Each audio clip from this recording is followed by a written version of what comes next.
The war had spread across half the galaxy. Alien fleets burned, outposts shattered, and trade routes vanished into silence. The Empire had once believed itself untouchable. Now it was bleeding from 1,000 wounds, and still humanity advanced. Every report carried the same truth. No matter how many fleets the Empire sent, the humans always returned. No matter how many defenses they built, the humans always found a way through. It was as if Earth had become a shadow that could not be escaped. The alien rulers, once proud and arrogant, now lived in fear. Their golden halls grew quiet. Their laughter was gone. Each day, more messages arrived, bringing news of another loss, another world burning. The Empire's strength was fading, and with it, their hope. The people of the Empire began to whisper. They asked questions their leaders could not answer. How could a species once dismissed as weak rise with such power? How could humans, who had lost so much, strike with such precision and fury? And the question that frightened them most, when would the humans come here to the heart of their empire? The answer came sooner than they wished. In the black of space, a human fleet appeared on the edge of their home system. It was larger than anything seen before. Hundreds of ships, their hulls dark, their engines glowing like embers of a storm. They moved as one, silent, steady, unstoppable. Alien defenses activated at once. Thousands of weapons turned toward the intruders. Orbital cannons lit the void with fire. Fleets rose from the surface, desperate to hold the line. The sky became a storm of light and flame, but the humans did not falter. Their ships moved like blades, cutting through the enemy ranks. Beams of white fire lanced across the darkness, tearing apart cruisers and carriers. Missiles rained down, breaking open stations like glass. One by one, the Empire's proud defenses collapsed. The battle lasted hours, but the result was certain from the start. Humanity was not here to test their strength. Humanity was here to end it. On the alien homeworld below, the skies turned red. Civilians watched from streets and towers as burning wreckage fell through the atmosphere. Panic filled the cities. Sirens wailed. Families ran to shelters, but no place was safe. For the first time in history, the Empire tasted what it had once given to others. In the human flagship, the commander spoke. His voice was calm, steady, almost cold. They burned our worlds. Now we burn theirs, the order was given. The fleet unleashed its final storm. Orbital stations cracked apart, raining metal and flame onto the surface. Military bases vanished in white fire. The skies glowed with a brightness that blinded those who dared to look. Alien leaders begged their fleets to fight harder, but there was no fight left. Their ships fell, their weapons silenced, their defenses broken. Then the humans turned their weapons toward the heart of the Empire, the capital itself. The city was vast, its towers stretching high into the clouds, its streets filled with millions. It had always been a symbol of power, a place where the rulers stood above all others. Now it became a symbol of something else. The first strike fell upon the central palace. The golden halls crumbled into dust. The rulers who had once laughed at humanity were buried in their own pride. The people screamed as fire spread across the city. Bridges collapsed. Towers burned. The ground shook as if the planet itself mourned. From orbit, the human fleet watched in silence. There was no celebration, no joy. The soldiers did not cheer. They only stood, their faces cold, their eyes hard. This was not victory. This was justice. When the flames finally faded, the capital was gone. The Empire had fallen. Across the galaxy, the news spread like thunder. Species who had doubted humanity now spoke their name with awe and fear. Some called them monsters. Some called them saviors. But all agreed on one truth. Humanity was not to be crossed. On Earth, the images of the burning skies reached the people. Families gathered to watch in silence. Some wept, some stood tall. All of them understood that the promise had been kept. The dead had been answered. In the final report, one line was written, carried across every human fleet, spoken in every corner of Earth. Mercy was buried in the ashes of our worlds. The galaxy would never forget it. For centuries, the galaxy had placed humanity at the bottom of the ladder. The great empires saw Earth as a world of traitors and dreamers, not warriors. They called humans fragile, short-lived, too emotional to stand in the councils of the stars. At every meeting where borders were drawn and wars were decided, Earth was left out. They were given no seat, no vote, no respect. In the halls of alien parliaments, ambassadors laughed when Earth was mentioned. "Let them mine their small planet," said a scaled minister from the Dragon Realms. "Let them trade food and art, they are harmless. Another replied, harmless and soft. A people too busy dreaming to fight.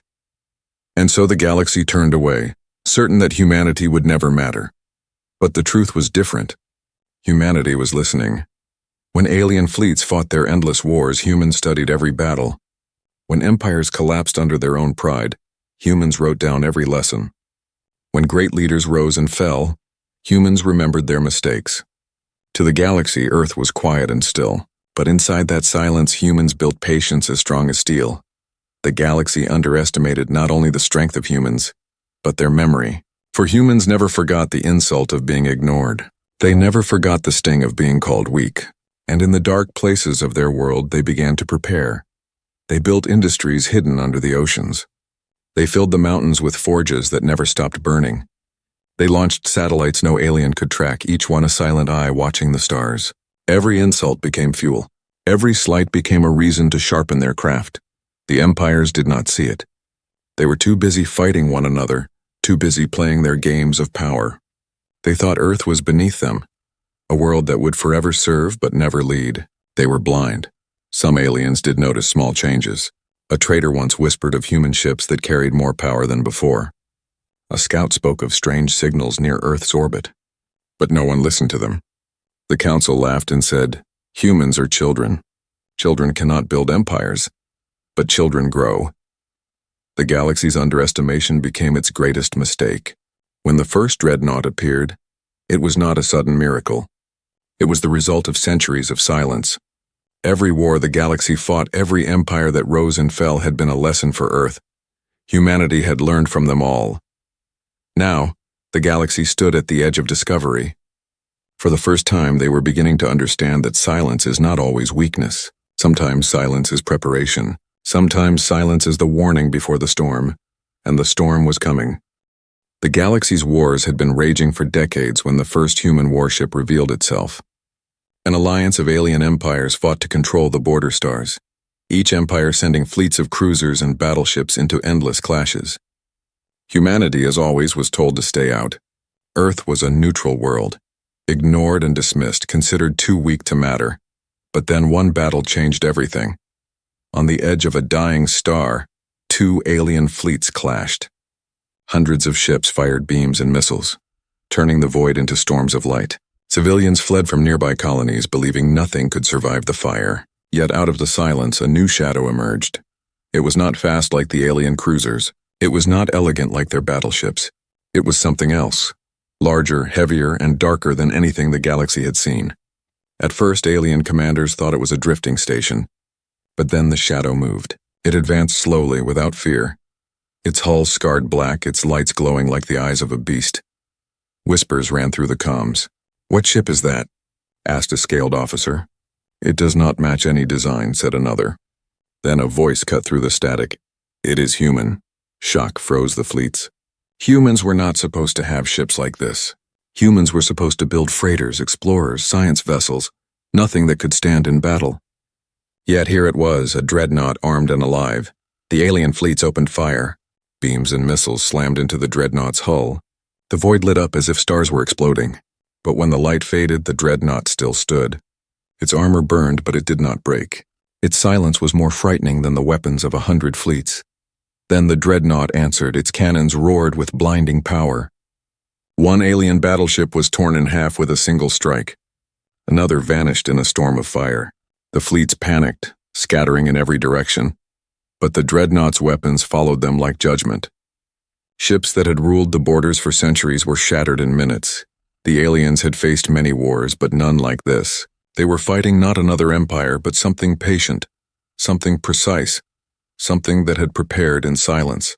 Every shot fired by the dreadnought felt like the weight of centuries. One alien admiral cried out, "Retreat! Retreat before it destroys us all!" Fleets that had sworn never to turn back fled into hyperspace. The dreadnought did not chase them. It only advanced slow and steady, until the battlefield was empty. The survivors whispered the truth that no one wanted to believe. Humanity had a fleet. Humanity had dreadnoughts. Humanity had been waiting. News spread like fire. Across the galaxy, rulers and generals demanded answers. How had Earth built ships of this size without anyone noticing? How many more dreadnoughts were hidden in the shadows? No one knew, and the silence from Earth gave no comfort. The first contact was not a meeting of diplomats or ambassadors.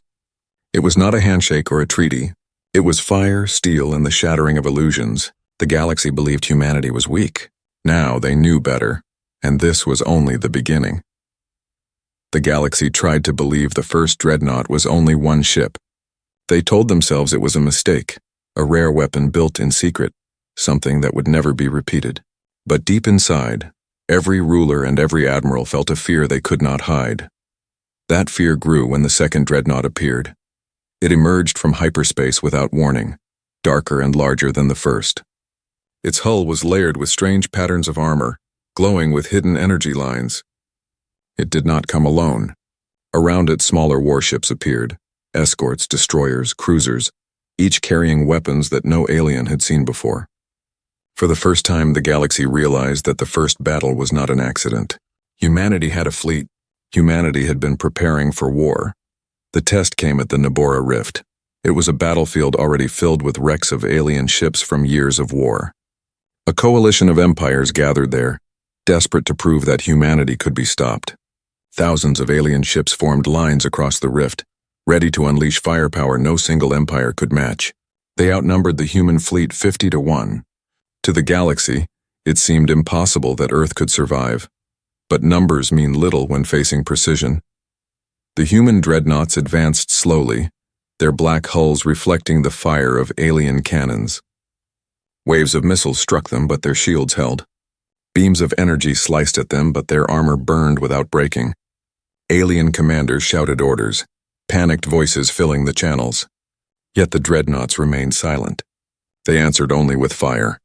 One human volley cut through an entire formation of alien cruisers. Another burned through the core of a battleship, leaving only drifting wreckage.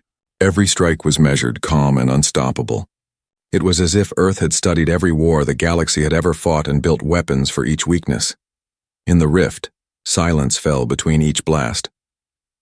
The aliens had expected chaos, but what they faced was discipline. Humanity did not fight with rage. They fought with patience. Every dreadnought moved like a blade, cutting exactly where it needed. The coalition began to break. First, one fleet retreated, then another. Admirals who had sworn to stand together abandoned their allies, fleeing into the dark. Soon, the mighty wall of ships that once blocked the rift collapsed into scattered survivors. When the battle ended, the void was filled with wrecks. Alien ships drifted powerless, their flames dying into silence. And at the center of it all, the human fleet remained. Not one dreadnought had fallen. Not one cruiser was lost. Humanity had faced the combined strength of the galaxy and shattered it. The galaxy changed that day. The empires that had mocked humanity now spoke in whispers. Leaders who once laughed at Earth now sent envoys begging for talks. The galaxy's balance of power was broken, not by years of war, but by one battle. The Nabora Rift became a name spoken with fear, a reminder that the age of alien dominance had ended. In the councils of the stars, a new truth spread. Humanity was not weak. Humanity was not silent. Humanity had always been watching, always preparing, and now their time had come. The battle that was meant to crush Earth instead crowned it as the new power of the galaxy, and the dreadnoughts were only the beginning. When the smoke cleared from the Nabora Rift, the galaxy stared in silence. The wrecks of thousands of alien ships drifted among the stars, their fires slowly dying, and at the center of it all, the human dreadnoughts floated untouched, their dark hulls gleaming with the light of victory.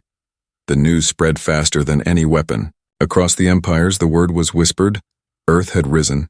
The world that had once been ignored, mocked and dismissed had shattered the might of fleets that had ruled the stars for centuries. In the council chambers of alien rulers, panic grew. Some called for peace. Others spoke of fear. A few demanded revenge, but even they lowered their voices, knowing that to fight humanity again would mean ruin. For the galaxy now understood, Earth had not built one dreadnought. It had built many, and no one knew how many more waited in the dark. On border colonies, civilians whispered stories. They told of human ships that moved like mountains and fired like storms. They told of fleets that vanished in minutes. For the first time in memory, children of alien worlds played games where they pretended to be human captains, not their own rulers. Humanity had become legend, Yet Earth itself remained quiet. No speeches were made. No demands were shouted. The dreadnoughts stood as symbols, not messengers. They spoke through silence, and their silence was heavier than any threat. The galaxy had always mistaken silence for weakness. Now they understood. Silence could be power. Silence could be the promise of fire. The rulers of empires met in secret. Some plotted to unite against Earth, others spoke of surrender. But all of them knew the truth. The balance of the stars had shifted forever. Humanity, once ignored, had become the shadow that stretched over every council, every fleet, every world. And on Earth, the people did not celebrate. They only continued their work. Deep beneath the oceans, the forges burned. In the hollow mountains, more titans of steel waited to rise. The galaxy might have believed the storm was over, but for humanity, it had only begun. The last words came from an alien survivor of the rift, a captain who had once sworn never to fear humans. His ship had been spared, left adrift in silence as the dreadnoughts passed him by. He returned home broken, his eyes empty, his voice trembling. When asked what he saw, he answered with only one line. They believed humanity was weak. Now the stars belonged to Earth,